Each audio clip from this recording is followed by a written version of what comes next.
The Business Journal Roundtable Series is sponsored by Advanced Technology Partners.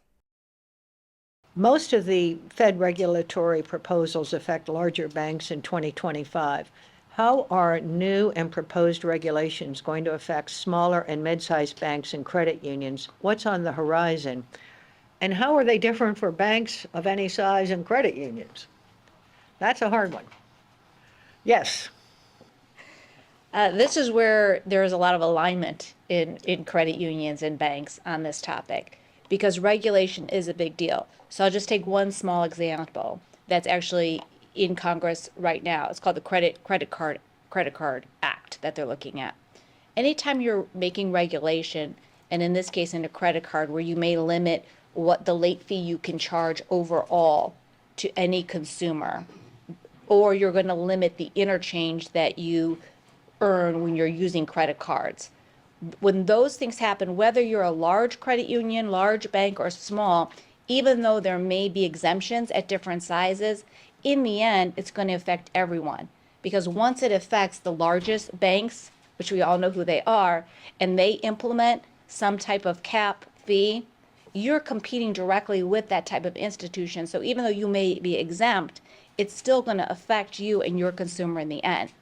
And however it all ends up, in the end, some of these regulations are going to ultimately, the consumer is going to pay one way or another. If you limit the credit card fee, that late fee that you can charge a customer, you're going to have to make up that amount somewhere else. So there's going to be a charge by any financial institution somewhere else to make that up. So that's where a small example that affects everyone in the financial industry. And consumers, right? So the Credit Card Competition Act, it aims to basically reduce the rewards programs that financial institutions offer their customers and their members. And that, I mean, I would have to think that with the public, that has got to be the most unpopular piece of legislation working its way through Congress, right? And it's designed to, it's designed to help Discover Card, which is located in the home state of the senators sponsoring the legislation.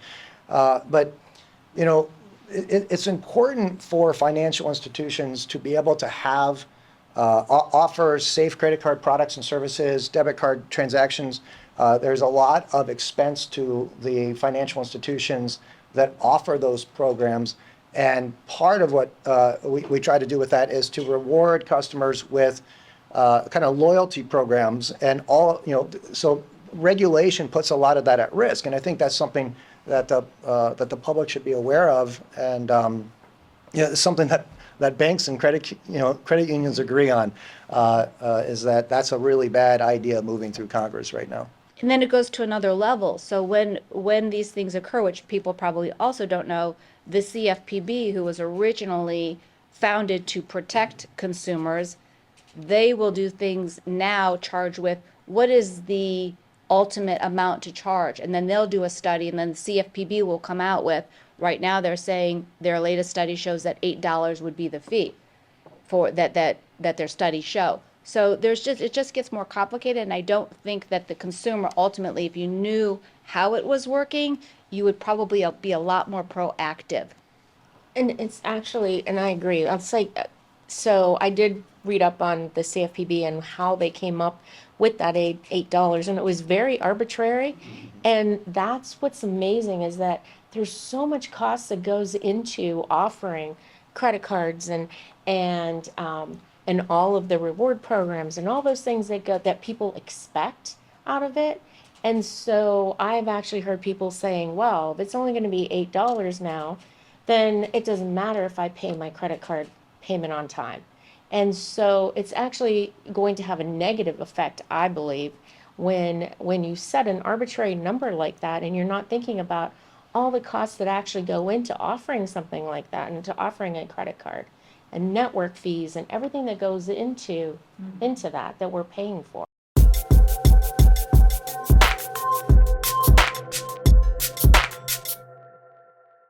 The Business Journal Roundtable Series is sponsored by Advanced Technology Partners.